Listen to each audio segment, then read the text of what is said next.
NEET paper leak के मामले में आज राष्ट्रीय अध्यक्ष विनोद जाखड़ एनएसयूआई के यहाँ पर धरना प्रदर्शन रैली कर रहे हैं। तस्वीरों के माध्यम से आप देख सकते हो कि किस तरह से ये रैली यहाँ पर गुजर की थड़ी से वैशाली नगर सर्किल तक यहाँ पर जारी है और आप देख सकते हो काफ़ी तादाद में जो छात्र हैं वो यहाँ पर है और राष्ट्रीय अध्यक्ष विनोद जाखड़ भी यहाँ मौजूद है।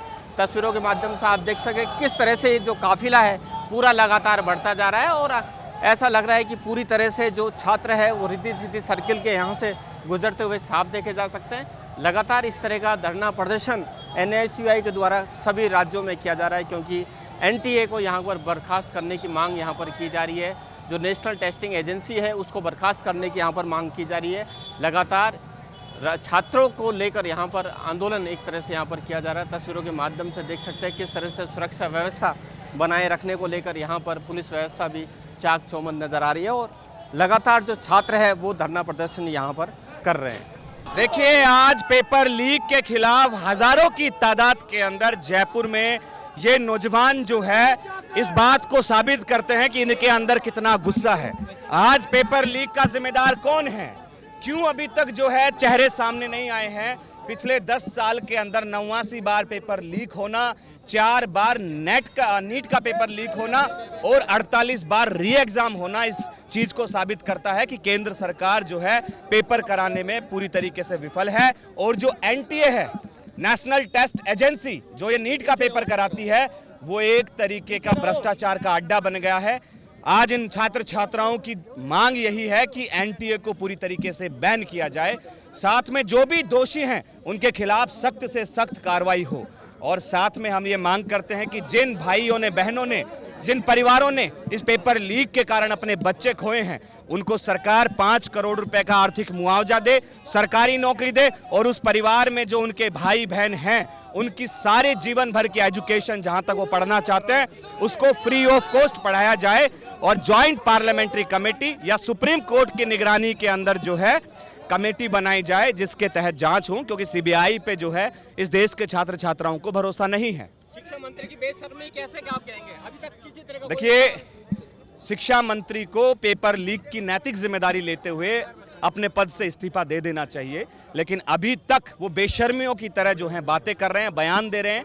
जिस तरीके से राजस्थान के अंदर भाजपा और युवा मोर्चा के नेताओं का पेपर लीक माफियाओं के साथ संबंध ये साबित करता है कि इसके अंदर बड़े बड़े लोग शामिल हैं। निष्पक्ष जांच हो, चाहे वो भाजपा से संबंध रखते हो या अन्य किसी दल से संबंध रखते हो, उनका पर्दाफाश होना चाहिए। क्योंकि ये जो नौजवान हैं बहुत मेहनत और ईमानदारी से इनके माँ बाप लोन लेके, कर्ज लेके, गहने बेच के इनको पढ़ाते हैं, लेकिन जब पेपर लीक हो जाता है तो ये बच्चे हताश हो जाते हैं। आज लाखों विद्यार्थी इस देश के हताश हैं, उनके अंदर कोई आशा और उम्मीद नहीं बची है कि इस देश में पेपर सही तरीके से कराया जा सकता है। आगे की क्या रणनीति है?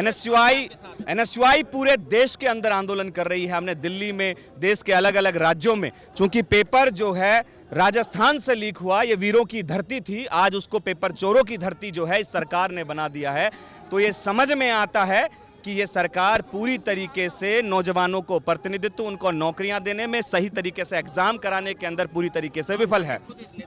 बिल्कुल, जिस तरीके से जमारामगढ़ के विधायक के साथ में वहां पेपर चोर के सरगना के मुख्य आरोपी की तस्वीर आना, शिक्षा मंत्री मदन दिलावर के साथ तस्वीरें आना और भाजपा के कई बड़े नेताओं के साथ तस्वीर आना, राज्यवर्धन जी के साथ तस्वीर आना, यह साबित करता है कि पेपर लीक के ये छोटे प्यादे हैं। सरकार बड़े मगरमच्छों को बचाने का प्रयास कर रही है।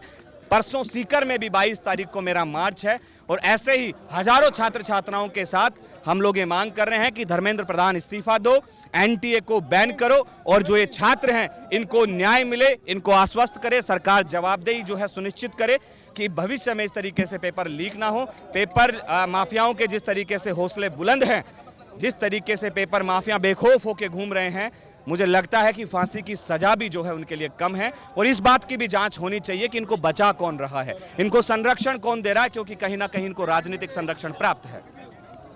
ये थे हमारे साथ राष्ट्रीय अध्यक्ष एनएसयूआई से, इनका साफ तौर पर कहना है कि कहीं ना कहीं भारतीय जनता पार्टी शिक्षा मंत्री को इसकी जिम्मेदारी लेनी होगी और बर्खास्ती यहाँ पर होनी पड़ेगी।